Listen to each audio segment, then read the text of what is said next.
Hello, my friends. I have come outside today. I'm trying to hope for the warmth here.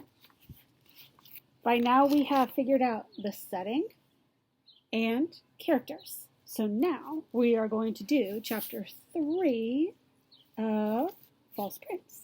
I hope you're ready, and I'm going to try and be louder for Sydney. Okay? Okay. I knew Tobias. He might not have known me, because I'd come and gone from Gelvin's charity orphanage so quickly, but in my short stay, Tobias had stood out amongst the others. He was no ordinary orphan. He'd been educated as a child and continued to read anything he could get his hands on. He was given special privileges at the orphanage because it was felt he was one of the few with any hopes of one day making success in life. Tobias glanced my way. "You're bleeding."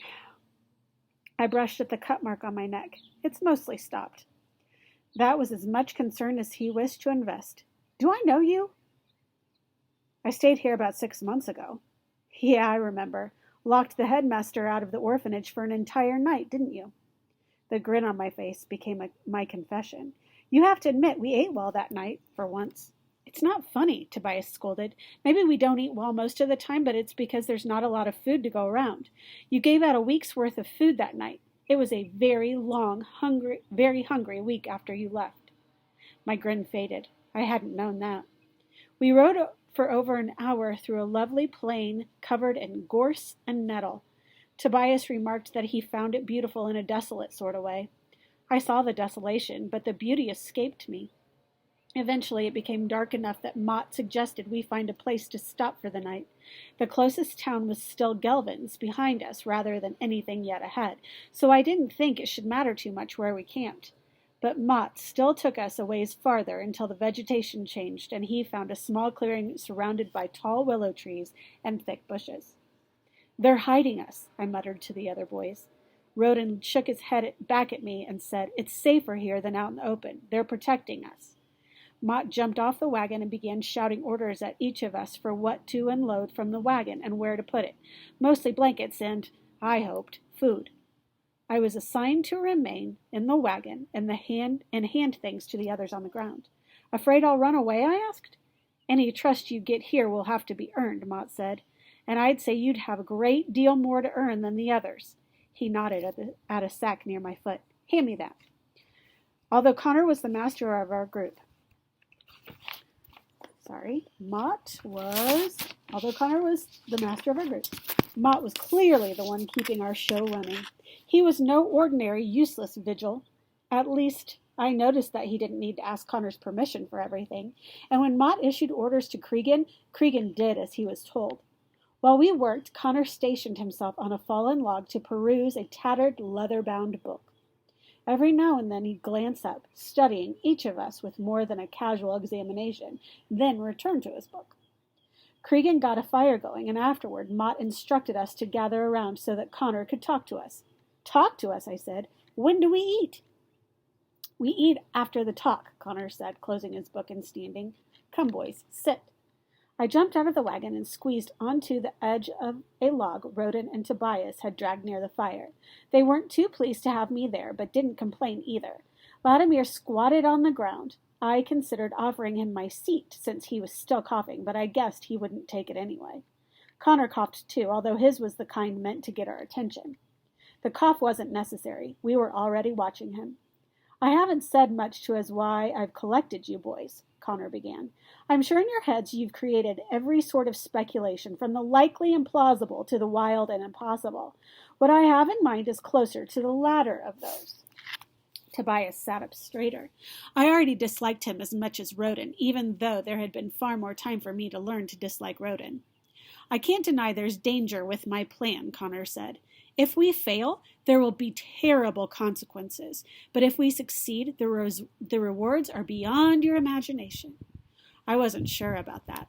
I could imagine some fairly big rewards. "In the end, only one of you can be chosen. I need the boy who proves himself to be the closest fit with my plan, and my plan is very demanding and very specific." Tobias raised his hand, a sign that he'd been educated. At the orphanage I came from, a person only raised a hand if he was about to hit someone with it. "Sir, what is your plan?" Excellent question, Tobias, but it's also a very secret plan. So what I'd like to do first is offer any of you the chance to leave now. You may leave with no feelings of regret or cowardice. I've been very upfront about both the danger and the rewards. If you don't feel that this is for you, then this is your opportunity to leave. Roden looked at me. I arched my eyebrows in response. He wanted me to leave, that was clear, and I would have stood right then except for a nagging voice in my head that told me something was wrong, so I kept still. Vladimir raised his hand, not because he'd been trained to, but because it had worked for Tobias. Sir, I think I'd like to leave, but I'm not fit to compete with these other boys. And frankly, gosh, these pages just stick together. I'm not one to face danger, even for great rewards. Apparently, the nagging voice hadn't visited Vladimir's head. Certainly you may leave. Connor politely raised a hand toward the wagon. Why don't you get back in there, and I'll have Creven drive you to the nearest town. Tonight? The rest of us have more to discuss tonight, so yes, go right now. Vladimir gave an apologetic smile to us and thanked Connor for understanding. I nodded a goodbye to him and wondered, like I'm sure Roden and Tobias did, if it'd be smart to make the same choice. Connor hadn't said what would happen to the boys he didn't pick for his plan, nor just how dangerous things might get. Then I realized that my instincts had been trying to tell me.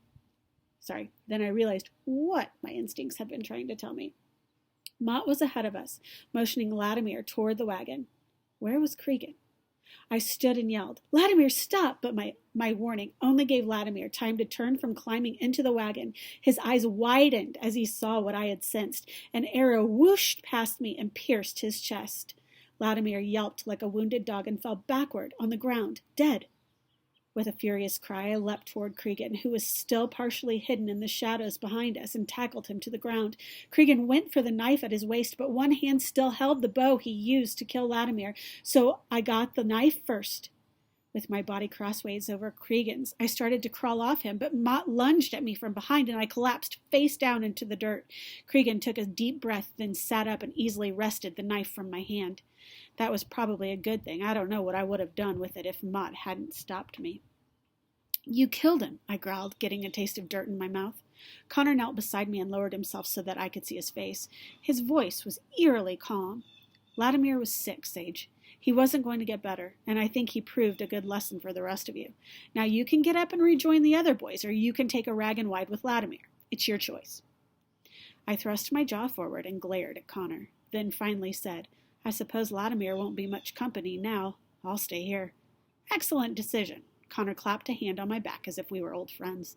He nodded at Mott, who let me go, then added, I'm sure Vladimir's death is a shock to you, but it was important for you three to understand the seriousness of what we are doing. When I sat up, Cregan's leg brushed roughly past me as he went to help lift Vladimir's body into the wagon. Normally I'd have kicked him in return, but for the moment I was too stunned to think. Bury him deep, Connor said. Still on the log, Tobias was pale and perfectly still. Roden looked as if he was having trouble breathing. My breathing wasn't working any better. It didn't help that Mott had rudely pressed his knee into my back for the last couple of minutes. Connor's smile was a thin line on his face. Sage, I believe your question earlier was why we had the meeting before we ate. This is why, so we wouldn't waste our food. His eyes passed over to Roden and Tobias. How about it then? Does anybody else want to leave? Okay, so what I want you to do today is I want you to make an inference. Remember, an inference is what we know and what we've read. We put them together and we come up with a guess. So I want you to think about, we know that Vladimir was sick, but that wasn't the only reason that he left. I want you to think of some other reasons why he could have possibly left. Send it to me in an email, and I will see you tomorrow. Have a great rest of your day.